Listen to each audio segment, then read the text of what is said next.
¿Sabías que el momento de mayor dolor de tu vida puede ser también una oportunidad poderosísima para hablar de Cristo?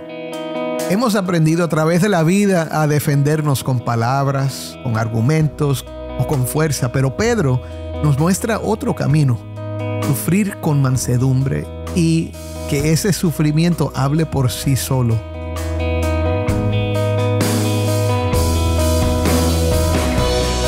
Entre el rechazo del mundo y la esperanza del Evangelio hay algo que pocos están dispuestos a hacer, y es sufrir bien.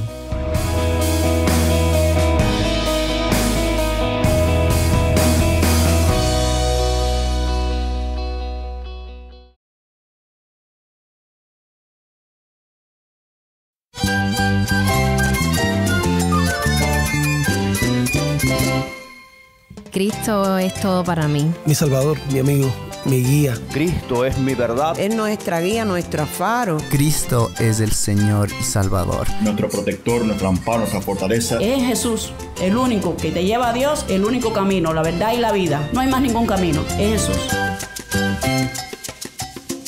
Estás escuchando El Faro de Redención. Cristo desde toda la Biblia, para toda Cuba y para todo el mundo. Hola, soy el pastor Dani Rojas, el director y locutor del Faro de Redención. Gracias por acompañarme hoy. Seguimos en una serie que hemos titulado Bienvenidos al Exilio y exploramos juntos la primera carta del apóstol Pedro. Esta carta, escrita a creyentes que vivían como extranjeros en su propia tierra, pero que habían sido llamados a una esperanza y de mucha bendición. Y me acompañan dos buenos amigos del Faro, los pastores Uziel Abreu y Darío Hernández. Nos están ayudando a entender cómo esta carta puede animarnos a vivir con fidelidad, incluso cuando el mundo a nuestro alrededor no reconoce nuestra verdadera ciudadanía. Hoy vamos a descubrir por qué Pedro nos llama a sufrir bien y cómo este sufrimiento puede convertirse en una defensa poderosa de nuestra fe. Vamos a hablar de esperanza, de mansedumbre y de lo que realmente significa santificar a Cristo como Señor en nuestros corazones. Vamos a ver también cómo nos prepara para responder con convicción y compasión cuando el mundo nos señala. Si tienes una Biblia, busca 1 de Pedro, capítulo 3, versículo 13, y quédate conmigo para ver a Cristo en su palabra.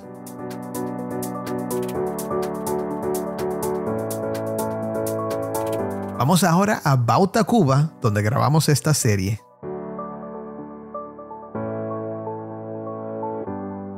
Uno de los discípulos del apóstol Juan se llamaba Policarpo, y Policarpo, ya siendo anciano, fue llevado delante de las autoridades romanas para matarlo, para ser un mártir por su fe. Pero se le dio una oportunidad de rechazar a Cristo, de ofrecer un sacrificio al emperador y no perder su vida. Y la respuesta de Policarpo fue muy memorable. De hecho, la recordamos hoy por esto, pero Policarpo dijo: 80 años he servido a mi Señor y nunca me ha fallado. ¿Cómo es que yo voy a fallarle a Él ahora? Y ese testimonio está basado en la esperanza que Policarpo tenía en Él. La misma esperanza que tú y yo tenemos, mi hermano. Y hoy estamos en el tercer capítulo de 1 de Pedro. Estamos hablando acerca ahora de esta esperanza poderosa que tenemos en el Señor. Y sufrir bien. El sufrir bien es un tema muy interesante. Y para hablar de este tema y seguir hablando de esta maravillosa epístola, tenemos a los pastores Uziel Abreu y Darío Hernández. Bienvenidos una vez más al Faro de Redención, mis hermanos. Muchas gracias, Dani. Es un placer. Muchas gracias. Saludos para todos. Gracias. Bueno, vamos a leer el texto de hoy. Yo lo voy a leer. Comenzamos en el versículo 13. Dice: ¿Y quién les podrá hacer daño a ustedes si demuestran tener celo por lo bueno? Pero aun si sufren por causa de la justicia, dichosos son. Y no tengan miedo por temor a ellos, ni se turben, sino santifiquen a Cristo como Señor en sus corazones, estando siempre preparados para presentar defensa ante todo el que les demande razón de la esperanza que hay en ustedes, pero háganlo con mansedumbre y reverencia, teniendo buena conciencia, para que en aquello en que son calumniados sean avergonzados los que hablan mal de la buena conducta de ustedes en Cristo. Pues es mejor padecer por hacer el bien, si así es la voluntad de Dios, que por hacer el mal. Porque también Cristo murió por los pecados una sola vez, el justo por los injustos, para llevarnos a Dios, muerto en la carne, pero vivificado en el Espíritu. En el Espíritu también fue y predicó a los espíritus encarcelados, quienes en otro tiempo fueron desobedientes, cuando la paciencia de Dios esperaba en los días de Noé, durante la construcción del arca, en la cual unos pocos, es decir, 8 personas, fueron salvadas por medio del agua. Y correspondiendo a esto, el bautismo ahora los salva a ustedes, no quitando la suciedad de la carne, sino como una petición a Dios de una buena conciencia, mediante la resurrección de Jesucristo, quien está a la diestra de Dios, habiendo subido al cielo después de que le habían sido sometidos ángeles, autoridades y potestades. Amén. Amén. Bueno, es un pasaje interesante. Hay muchas cosas aquí a conversar. Podemos hablar de varios temas y creo que vamos a hacerlo. Vamos a tomar nuestro tiempo para cubrir este texto. Pero comencemos hablando del contexto del libro. Solo un breve repaso. ¿Quién quiere dar eso? Yo mismo voy a asumir esa tarea. Debemos recordar que esto es un tema reticente en la carta. El sufrir, ya Pedro lo ha tocado varias veces. ¿Y por qué? Porque Pedro, el autor de la carta, está escribiendo a los expatriados que están en diferentes lugares. Él menciona lugares: Ponto, Capadocia, Bitinia. Entonces debemos entender que los que reciben esta carta son en su mayoría gentiles, aunque también unos pocos judíos que pertenecían a estas iglesias y que estaban sufriendo persecución. Ahora, la persecución no era del tipo, digamos, que estaban sufriendo muerte y que estaban siendo echados al Coliseo. Sí, como lo que conté de Policarpo. No había llegado a eso todavía. Todavía no había llegado a eso. Era una persecución más bien en sentido individual y local. Cuando se convertían, entonces sufrían, dice Pedro, en algunos lugares de su carta, que sufrían calumnia, ofensa, burla, y en ese sentido ellos estaban sufriendo entonces el venir a pertenecer a un reino nuevo en medio de un mundo hostil que ya no es más su mundo. Y Pedro de alguna manera les está diciendo a ellos: bienvenido al exilio. Ellos están entonces viviendo en un mundo que ya no es más su mundo y representando o siendo embajadores de un nuevo reino.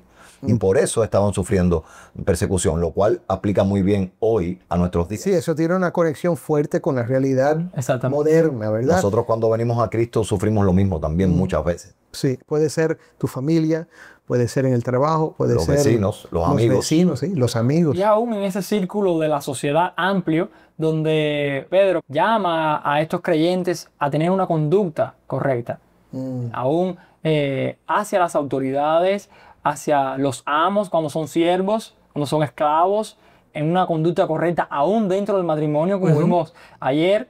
Y ahora, después que termina de hablarle cómo tener una conducta correcta en el matrimonio, dice en el verso 8, en conclusión, seas todos de un mismo sentir, compasivos, fraternales, misericordiosos y de espíritu humilde, no devolviendo mal por mal, ni insulto por insulto. Sabemos que esa esperanza y ese llamado está arraigado en la obra de Cristo. Amén. Porque Cristo ha dejado su ejemplo para que nosotros sigamos sus pasos.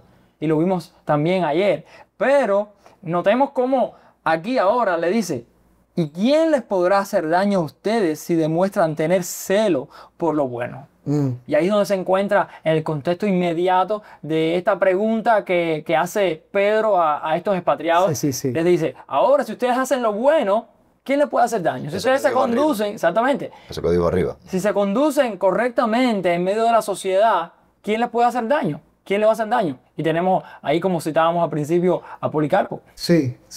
Lo que a mí me hace ruido es que esta pregunta parece ser, no estoy diciendo que sea, parece ser que Pedro nos está diciendo como que nadie nos va a hacer daño. Exactamente. Porque dice: ¿y quién les podrá hacer daño a ustedes si demuestran tener celo por lo bueno? Entonces, uno a ver si parece una pregunta retórica que sugiere que nadie, que la respuesta debe ser nadie. Pero después hay un pero glorioso. Dice después: pero aún si sufren por causa de la justicia, o sea, vamos a sufrir, dichosos son. Cuando yo leía esto, a mí me daba temor. A mí me daba temor porque hay una pregunta que parece ser que me está diciendo que no voy a sufrir. Y después hay un pero que me dice, sí, vas a sufrir, pero si sufres por causa de la justicia, dichosos son. Y cita ahora el Antiguo Testamento y cita a Isaías y dice, y no tengan miedo por temor a ellos, ni se turben. ¿Ese ellos quiénes son? Casi que tengo en mi mente haciéndome eco las palabras de Jesús a sus discípulos cuando Pedro dijo, tú eres el Cristo, el Hijo de Dios viviente, y Cristo le dice, y edificaré la iglesia Sobre esta roca. y las puertas del Hades no prevalecerán contra ella. Y casi como me hace eco como que el Hades, no es que el Hades esté arriba de la iglesia, no, es la iglesia la que está haciendo frente, haciendo frente a las puertas de la muerte. Por eso nos dice ahí la cita, y no tengan miedo por temor a ellos, ni se turben. ¿Por qué? Porque las puertas del Hades no prevalecerán contra la iglesia. Sí, así que es algo interesante. Vamos a dar algunos breves resúmenes aquí entonces. En primer lugar, Uziel volvió a esa frase que hemos ya mencionado varias veces en el programa, bienvenidos al exilio. Cuando uno viene a Cristo, aunque es parte de la misma sociedad donde nació, algo ha cambiado porque venimos a ser ciudadanos de otro reino. ¿Verdad? En palabras de Pedro, empezamos a ser extranjeros y peregrinos. Peregrinos y extranjeros, extranjeros y peregrinos. Y por eso dijimos, hay que decirle al nuevo creyente, bienvenidos al exilio, al nuevo exilio. ¿Por qué? Porque ya este no es nuestro hogar. Estamos aquí y entonces aquí está la segunda parte. En el exilio hay que caminar bien. En el exilio hay que cuidarse. ¿De qué? De representar bien ese país del cual somos verdaderos ciudadanos. ¿No es cierto? Y por eso hablamos de la actitud hacia el gobierno del creyente. Debe ser diferente. La actitud hacia el jefe. Si eres un siervo o si eres un empleado en una empresa, la actitud hacia el jefe debe ser diferente al del mundo.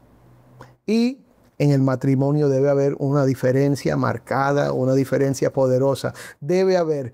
Y todo esto en el contexto, y esto me encanta porque una y otra vez Pedro nos hace ver lo que nosotros siempre afirmamos en el Faro de Redención, que la historia de la Biblia es la historia de la redención en Cristo. Pedro una y otra vez vuelve al Evangelio. ¿Por qué hacemos lo que hacemos?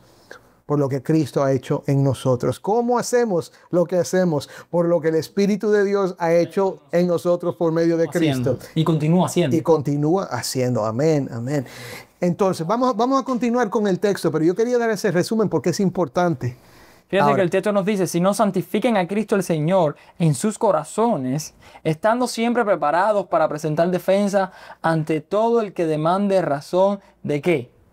De algo que ha estado Pedro constantemente hablando en su carta, de la esperanza viva que tenemos, la esperanza de salvación arraigada a la esperanza de la resurrección en Cristo. Y eso es glorioso. Amén. Y saber que estamos afianzados y arraigados firmemente a esa esperanza nos lleva a sufrir bien. Sí, amén. A sufrir con gozo. Ahora, vamos a explicar aquí una frase que creo que es importante.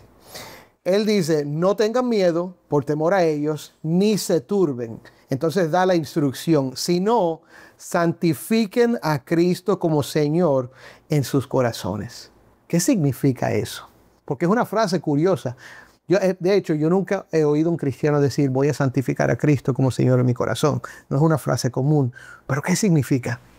Yo creo que ahí el apóstol Pedro está exhortando a su audiencia a que glorifique a Cristo, que dé gloria, la gloria que Él merece por su obra, por lo que ha hecho.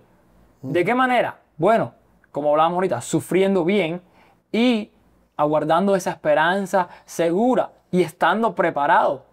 Porque no estamos hablando de contender, no estamos hablando de una contención directa, pero sí estar preparado. Y me recuerda las palabras de Pablo a Timoteo y le dice, el siervo del Señor no debe ser rencilloso, sino amable.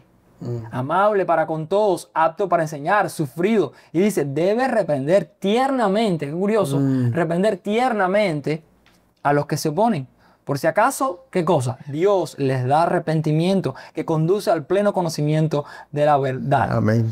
A mí me gustaría hacer una lectura de fondo también aquí, porque al final, cuando yo estoy viendo aquí el texto, yo estoy leyendo y dice, y no tengan miedo por temor a ellos, obviamente ese ellos es los que los perseguían. Exactamente. Puede ser el vecino, puede ser el amigo, puede ser el familiar. Y habla de la realidad, ni se turben o ni se confundan, no estar turbados, No se preocupen. en no estar confundidos, no estar Ansioso. preocupado, ansioso. Yo creo también que esto tiene que ver de igual manera con el conocimiento.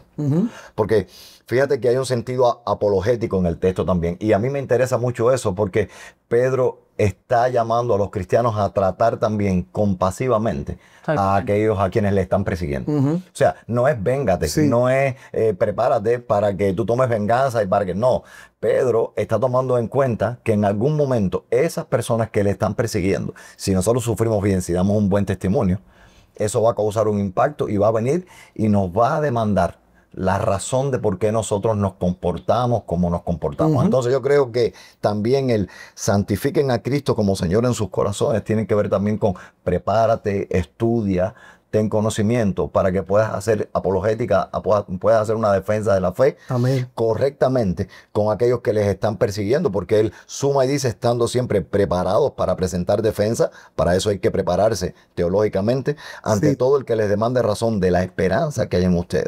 Imagínate a alguien que te esté persiguiendo y que de pronto tú actúas como Cristo actuaría.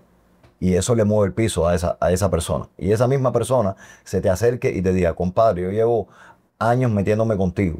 Llevo meses, qué sé yo, ofendiéndote y diciéndote esto y diciéndote lo otro, que si aleluya, que si para aquí, que si para allá. Y de pronto te dice, ¿por qué tú te comportas como te comportas?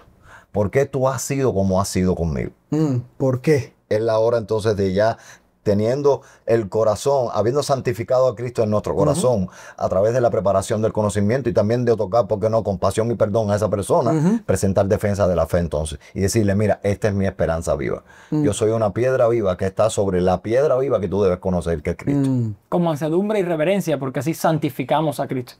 Sí, no es tampoco fajado. Exactamente. Es en amor. Porque no queremos que las personas se lleven la idea de que tenemos que ser rencilloso, como leíamos ahorita, de que tenemos que ir de frente, listos para atacar.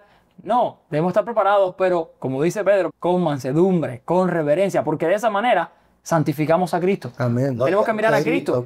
Si leemos bien, así se va a derrumbar una de las maneras en que estaban siendo perseguidos, porque él lo menciona, dice, con mansedumbre y reverencia, teniendo buena conciencia, o sea, para que quedemos tranquilos, como que hicimos lo bueno, como que sufrimos bien, dice, para que en aquello en que son calumniados, ahí está una referencia de cómo ellos estaban siendo perseguidos en ese momento. Estaban levantando calumnias de ellos. Para que en aquellos que son calumniados, o sea, que levantan mentiras de ti, que se burlan de ti, que te ofenden, dice, sean avergonzados los que hablan mal de la buena conducta de ustedes en Cristo. Amén. Ahora yo voy a añadir una cosita ahí porque me parece muy, muy interesante lo que estamos desarrollando aquí. Pero yo veo también aquí cuando dice santifiquen a Cristo como Señor en sus corazones, está un llamado a tener muy claro que Cristo es nuestro Señor. Tener muy claro en nuestro entendimiento cuál es la razón por la que estamos haciendo lo que hacemos. Y por la cual sufrimos también. Sí, otra vez, lo que está produciendo el sufrimiento es lo que estamos haciendo. Y es por qué, no porque yo soy mejor que tú, no porque voy a defender una ética, explicar mi filosofía detrás del mundo, porque yo soy más sabio que tú, porque soy más moral. No.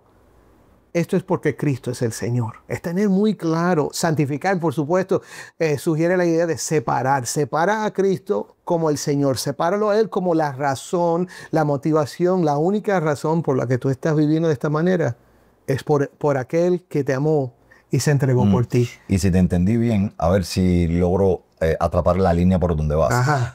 También hay un sentido ahí de cuidar también nuestra debilidad, porque nosotros tenemos que estar seguros y tener convicción de que Cristo es nuestro Señor, porque usualmente frente a la agresión, frente a la ofensa, frente a la burla, frente a la persecución, es fácil nosotros olvidar el señorío de Cristo y entonces tomar las riendas de nuestra y defendernos como queremos nosotros. Sí, eso es. Otra vez con insultos o otra vez con razones que no tienen nada que ver con Cristo. Exactamente, y por eso Y eso es algo que Pedro ha venido desarrollando, poniendo a Cristo como ejemplo en el sufrimiento. Recordemos que ya vimos, como decía, que él no cometió engaño, ni pecado, ni engaño se halló en su boca, y que cuando lo ultrajaba, ¿qué cosa hacía? No respondía ultrajando. Sí. Fíjate que cuando padecía, él no amenazaba, Ahí sino vemos. que encomendaba a aquel que juzga con justicia. Tenemos a Cristo, nuestro mayor ejemplo a seguir en medio de la persecución, en medio del sufrimiento, por hacer el bien. Entonces, para mantenernos bien en esa línea, hay que santificar a Cristo Exactamente. como Señor en nuestros corazones. Y entonces sí, vamos a seguir, pero la idea es que entonces esta defensa se basa en el señorío de Cristo, apunta a la obra de Cristo. La defensa es no porque yo soy mejor, no porque esta ética es superior, es porque hay un hombre que también es Dios, que vino y me dio su justicia, murió en mi lugar, perdonó mis pecados, me ha hecho hijo de Dios y ahora yo tengo gozo, tengo paz en este mundo. Y sí, yo vivo de esta manera. ¿Por qué? Porque Cristo me amó y Él es mi Señor. De hecho, Pedro está siendo coherente consigo mismo. Sí. Porque literariamente él ha venido tomando los temas una y otra vez y viéndolos desde una perspectiva diferente, pero cada vez él hace una regresión al Evangelio. Amén. Y hace una regresión a Cristo. Y entonces cuando dice santifican a Cristo en sus corazones, es porque obviamente él de nuevo va a regresar a la figura de Cristo y la va a dar como ejemplo, como ya lo ha hecho varias veces y ahora lo vuelve a hacer. Porque en el 18 dice, porque también Cristo murió por los pecados una sola vez, el justo por los injustos, para llevarnos a Dios, muerto en la carne, pero vivificado en el Espíritu. Y empieza ahora a dar el ejemplo de ese Cristo victorioso, ese Cristo que se presenta como no solo el dador de la vida, sino el que tiene sobre todas las cosas una soberanía plena, para que entonces nosotros, digamos, viendo el ejemplo de Cristo, nos aferremos a Él para ser como Él fue. Una vez más cae él entonces en Cristo, el ejemplo de Cristo y el Evangelio. Y entonces habla de ese Cristo que predicó a los espíritus encarcelados, proclamó victoria, quienes en otro tiempo fueron desobedientes cuando la paciencia de Dios esperaba en los días de Noé, durante la construcción del arca, en la cual unos pocos, es decir, 8 personas fueron salvadas por medio del agua. Y dice ahora, eso es un tipo de también lo que era la iglesia en su tiempo para Pedro. Dice, correspondiendo a esto, el bautismo ahora los salva a ustedes. Una frase un poco compleja aquí porque podemos pensar que sí, podemos pensar ahora que el bautismo salva. No quitando la suciedad de la carne, sino como una petición a Dios de una buena conciencia mediante la resurrección de Jesucristo. Eso está fuertísimo.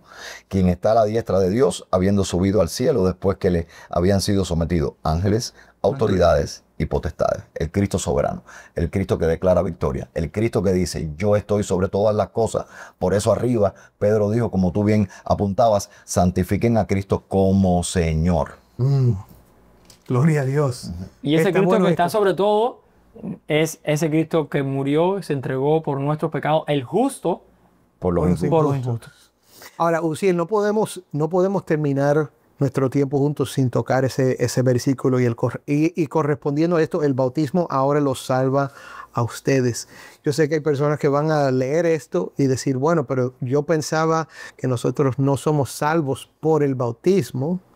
Entonces, ¿por qué dice aquí que el bautismo los salva a ustedes? ¿Qué significa eso? ¿Cómo lo entendemos? Bueno, Pedro lo va a explicar magistralmente. Obviamente el bautismo no salva. El bautismo es la señal externa de una salvación interna. Y Pedro está aclarando ahora y dice, el bautismo ahora lo salva a ustedes, no quitando la suciedad de la carne, que eso es lo que hace el agua. El agua solo quita la suciedad de la carne. Es el símbolo de la salvación interna que ya, digamos que ya disfrutamos. Por eso dice, sino como una petición a Dios de una buena conciencia.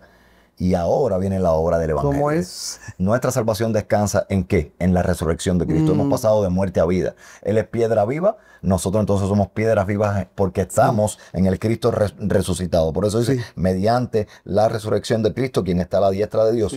Y después habla de la entronización. Habiendo subido al cielo después de que le habían sido sometidos ángeles, autoridades y potestades. En resumen, Pedro no está diciendo que el agua salva. Pedro está diciendo, el agua es la señal externa de la esa salvación interna. Claro, de Sí. esa salvación interna que tú has tenido, ¿en dónde? En la obra de Cristo. Sí. El Cristo exaltado, entronizado, muerto y resucitado. No, y de hecho, algunas personas enseñan que el bautismo quita el pecado original.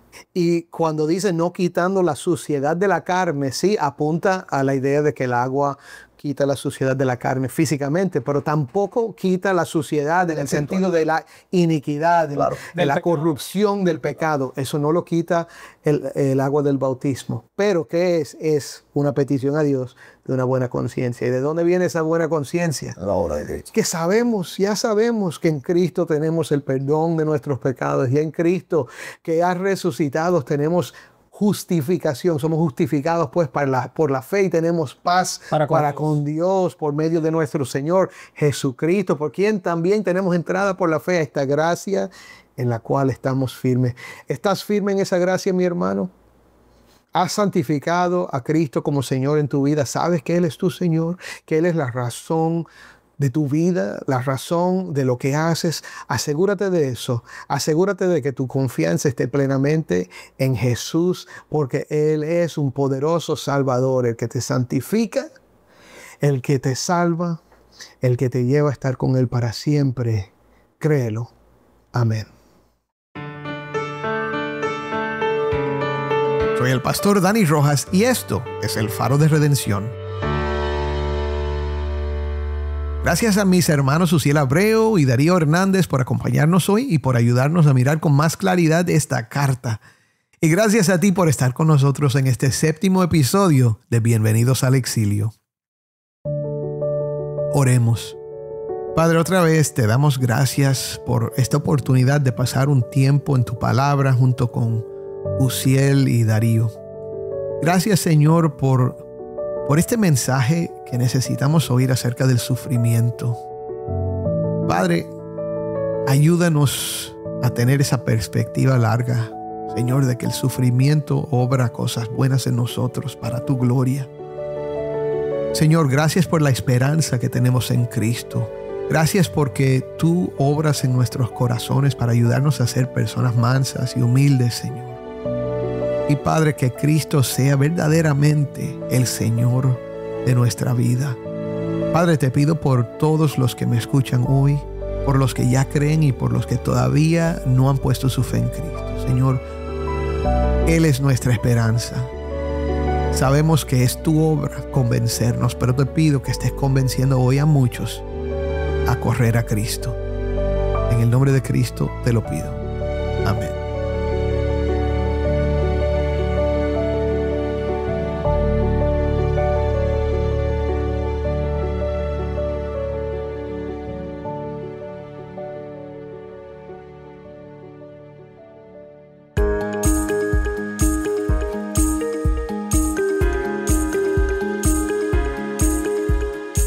Estamos muy agradecidos por las emisoras que transmiten el Faro en Cuba y en otros países en el mundo. Si tú nos sintonizas por la radio fuera de Cuba, haznos saber en qué emisora nos escuchas y a qué hora se sintoniza donde nos escuchas. Nuestro correo electrónico es ministerio@elfaroderedencion.org. Nuevamente, nuestro correo electrónico ministerio@elfaroderedencion.org.